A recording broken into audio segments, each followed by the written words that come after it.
Tujuan dari menonton video ini.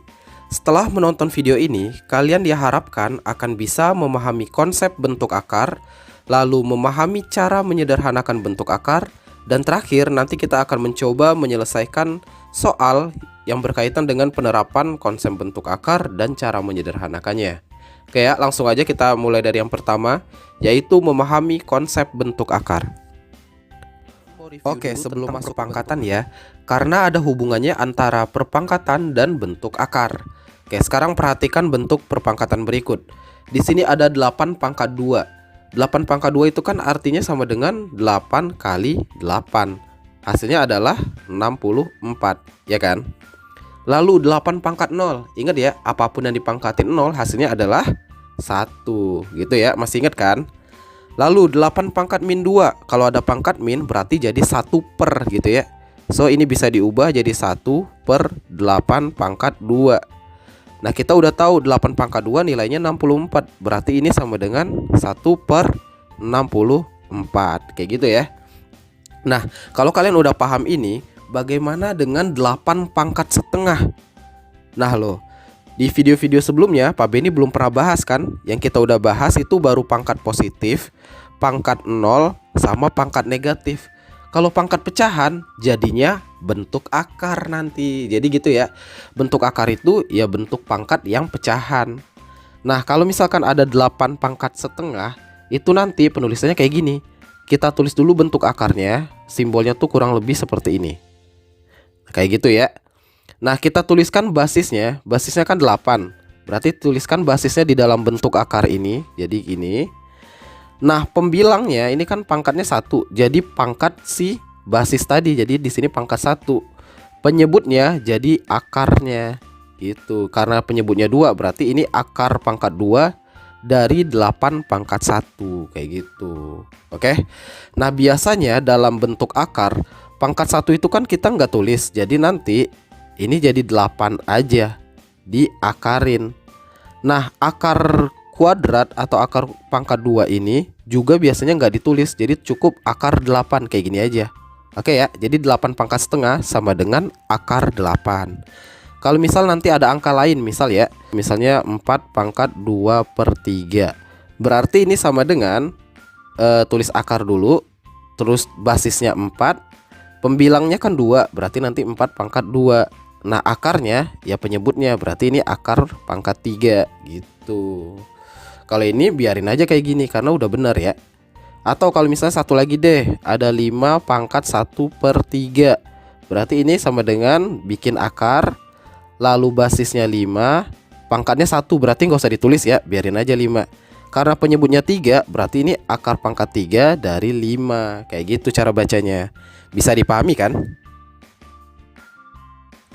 Oke, secara konsep, bentuk umum dari bentuk akar dapat ditulis sebagai berikut.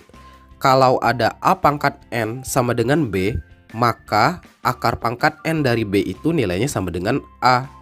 Sehingga kalau kita ngomongin akar kuadrat aja ya, berarti kan yang pangkat 2. Berarti kalau ada A pangkat 2 sama dengan B, maka akar kuadrat dari B itu nilainya sama dengan A.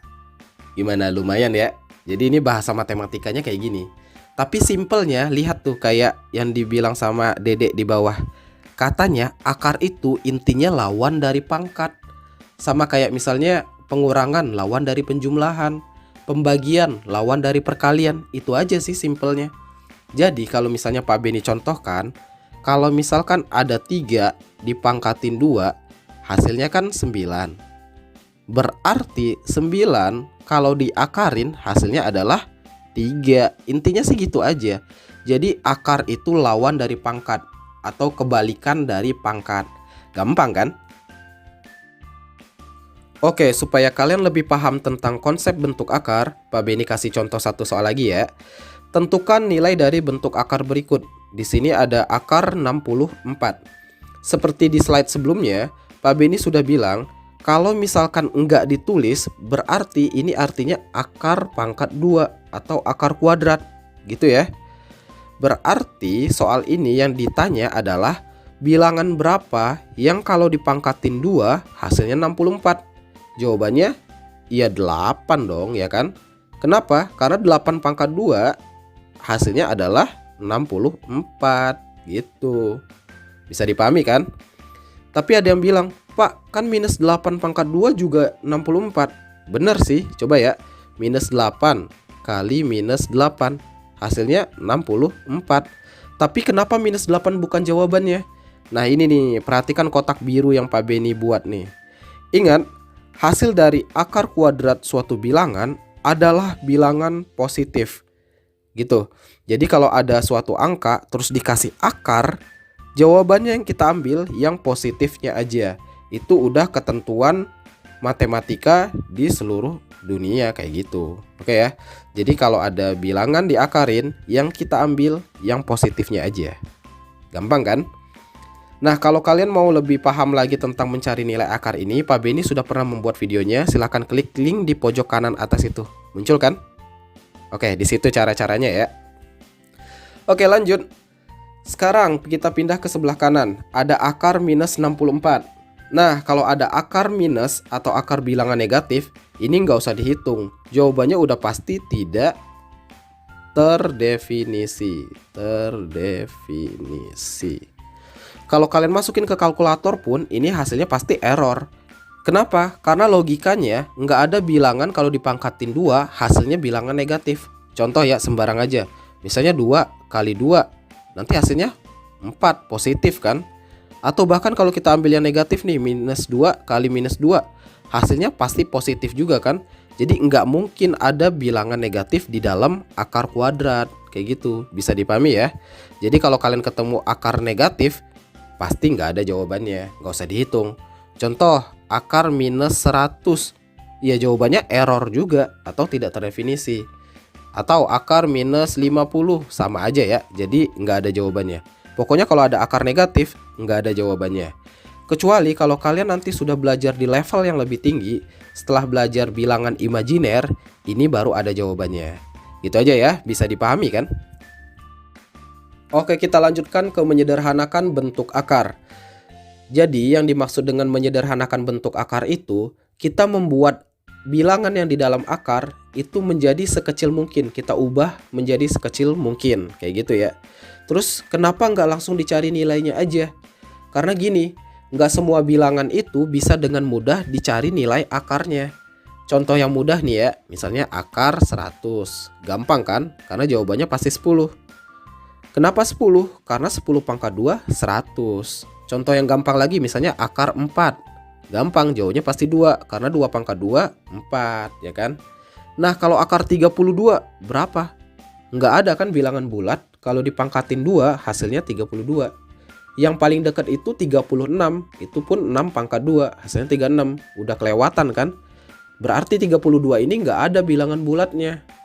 So, kita cuma bisa menyederhanakannya, kayak gitu. Lalu cara menyederhanakannya gimana? Ini cara pertamanya, kita tulis dulu bentuk akarnya. Lalu kita pikirkan, untuk memecah 32 ini, kita pikirin berapa bilangan kuadrat yang bisa dikaliin sehingga jadi 32. Nah, di sini Pak Beni pilih 16 dikali 2. 16 dikali 2 itu kan 32 kan? Sama aja kan? Kenapa 16? Karena akar 16 tuh ada nilainya. Akar 16 kan 4, berarti 4. Akar 2 ada nggak? Nggak ada, berarti 2-nya tetap di dalam akar. Jadi 4 akar 2. Kayak gitu caranya. Bisa dipahami kan? Kalau misalkan kalian merasa ini terlalu cepat, Pak Beni punya cara kedua. Cara kedua ini cukup panjang, tapi insya Allah pasti benar selama kalian membaginya dengan benar juga. Kita pakai metode pohon faktor. Contoh kayak gini. Kan yang ditanya akar 32, berarti kita cari faktor dari 32. Kita kan kalau mau pohon faktor berarti bagi dengan bilangan prima. Bilangan prima terkecil berarti 2. Jadi kita bagi dengan 2, hasilnya 16. Bagi 2 lagi hasilnya 8. Bagi 2 lagi hasilnya 4. Bagi 2 lagi hasilnya 2. Kita berhenti sampai bilangan prima juga. Di sini kan 2 udah bilangan prima, jadi kita berhenti. Oke? Lalu gimana selanjutnya? Kita kumpulkan angka yang sama, 2 buah angka yang sama menjadi 1. Contohnya kayak gini. Angka yang sama itu maksudnya bilangan primanya ya. Jadi yang 2 ini, 2 sama 2 kita kumpulin jadi 1. Terus 2 sama 2 ini kita kumpulin jadi 1 juga. Lah, 2 yang ini gimana? Biarin. Nanti jawabannya adalah perkalian bilangan-bilangan ini semua. Jadi nanti kalau ditanya akar 32, ini sama dengan satu buah lingkaran ini dianggap satu angka. Jadi 2 sama 2 ini dianggap satu angka. 2 kali yang lingkaran yang bawah ada 2 juga kan? Berarti kali 2. Kali, nah 2 yang gak masuk lingkaran berarti dia ada di dalam akar. Berarti nanti akar 2. Lanjutin deh. 2 kali 2 4. Sisanya akar 2. Berarti 4 akar 2. Kayak gitu. Sama aja ya. Jadi kalian bebas mau pakai cara yang manapun. Lanjut lagi contoh nih. Misal akar 200. Kalau kalian sudah cukup mahir tadi, berarti kan ini bisa dipecah jadi akar 100 dikali 2 aja kan? Kenapa? Karena akar 100 kita udah tahu hasilnya pasti 10. Jadi akar 100 itu 10, akar 2 nggak ada, berarti biarin. Jadi 10 akar 2, selesai, kayak gitu. Kalau mau pakai cara poin faktor, bisa juga. Kita pecah aja. Akar 200 berarti 200 bagi 2 nih, hasilnya kan 100. Bagi 2 lagi, hasilnya berapa nih? 50. Bagi 2 lagi, hasilnya 25. 25 udah nggak bisa dibagi 2 kan? Kita coba bagi 3. Nggak bisa juga, bagi 5. Bisa dong, 25 dibagi 5, hasilnya 5 juga kan? Berarti ini udah bilangan prima, so kita stop sampai sini. Seperti tadi, kita kumpulkan 2 angka yang sama. Berarti 2 sama 2 yang ini kita kumpulin. 2 ini nggak ada temen lagi kan? Berarti dia biarin. Terus 5 sama 5 bisa kita kumpulin. So jawabannya nanti akar 200 sama dengan 2 yang atas kita tulis 2 kali. Ini kan nggak ada temen, berarti akar 2 kali ini ada temen, berarti 5 aja. So 2 yang ini kali sama 5 berarti kan 10. Kali akar 2. Ya udah akar 2 aja langsung. Jawabannya sama kan, 10 akar 2. Kayak gitu ya kurang lebih konsepnya. Semoga kalian bisa memahami ini dengan lebih mudah. Oke, sekarang baru kita masuk ke soal-soal terkait konsep bentuk akar. Katanya di sini ubahlah perpangkatan berikut ke dalam bentuk akar. Ini gampang ya, kayak di awal-awal video tadi. 18 pangkat 1/5. Berarti caranya kita tulis bentuk akarnya dulu. Basisnya kan 18, berarti di sini tulis 18. Pangkatnya pembilangnya 1 nih, berarti nggak usah ditulis pangkatnya. Terus penyebutnya 5, berarti ini akar pangkat 5 dari 18. Udah selesai kayak gitu. Gampang kan? Sekarang 125 pangkat 2/3. Bentuk akarnya, tulis akarnya dulu. Basisnya 125. Pembilangnya kan 2, berarti ini pangkat 2. Akarnya 3. Selesai. Gampang ya? Lanjut 32 pangkat minus setengah. Berarti ingat, karena ini pangkat minus, berarti pasti 1 per gitu kan. Berarti 1 per 32 pangkat setengah. Lalu bentuk akarnya 1 per akar 32. Karena ini pangkat setengah berarti cukup sampai di sini aja. Ingat ya, kalau dia pangkat 2 itu berarti dia nggak ditulis 2-nya. Gampang kan? Oke, lanjut lagi ke soal menyederhanakan bentuk akar. Di sini ada akar 75, berarti ini sama dengan akar 25 kali 3 kan. Kenapa yang dipilih 25 ya? Karena 25 ada akarnya kan. Sekarang 25 kali 3 sama dengan 75, berarti ini udah bener. Akar 25 ya 5. Akar 3 nggak ada, berarti akar 3. Udah langsung gitu aja. Oke ya, gampang kan?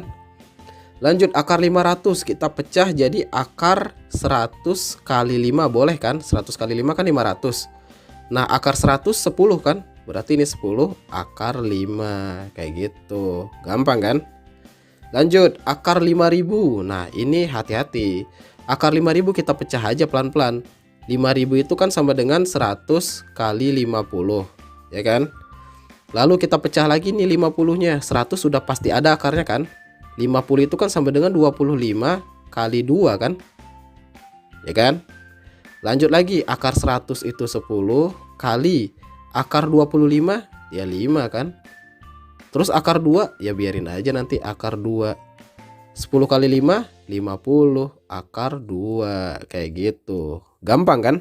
Kalau kalian mau pakai pohon faktor juga boleh. Hasilnya kalau hitungannya benar pasti sama aja. Oke, lanjut lagi ke soal terakhir, yaitu menyederhanakan bentuk akar.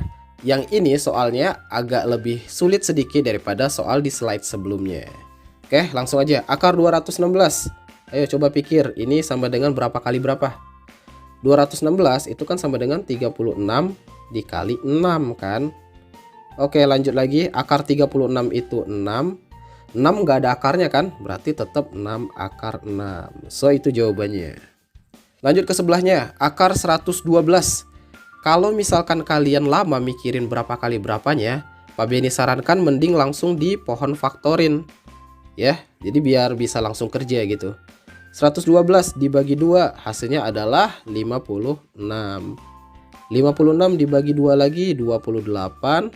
28 dibagi 2 lagi 14. 14 dibagi 2 lagi 7, ya kan? 7 stop di situ karena 7 sudah bilangan prima. Seperti sebelumnya, kita kumpulkan dua angka yang sama.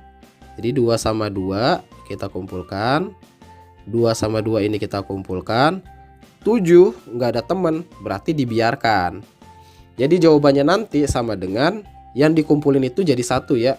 Pertama yang ini, berarti ini 2 kali. Yang ini 2 kali. 7 nggak ada teman, berarti di dalam akar. Lanjut, 2 kali 2 berarti 4 akar 7. Selesai gitu ya. Lanjut soal sebelahnya, akar 105. Akar 105 kita coba faktorkan lagi. Akar 105 itu dibagi 2 udah pasti nggak bisa ya, karena ganjil kan. Jadi kita coba bagi 3, hasilnya adalah 35. 35 udah nggak bisa dibagi 3, berarti kita coba bagi 5, hasilnya adalah 7. Nah lo perhatikan baik-baik, kalau di soal sebelumnya kita kan kumpulin dua angka yang sama. Sekarang kan nggak ada yang sama, semuanya beda. Ini 3, ini 5, ini 7. Terus gimana solusinya? Kalau misalkan nggak ada yang sama, berarti akar 105 sebenarnya udah sederhana. Jadi ini kalau disederhanakan tetap akar 105 gitu. Itu ya, kalau dia udah nggak ada yang sama berarti dia udah pasti yang paling sederhana. Oke?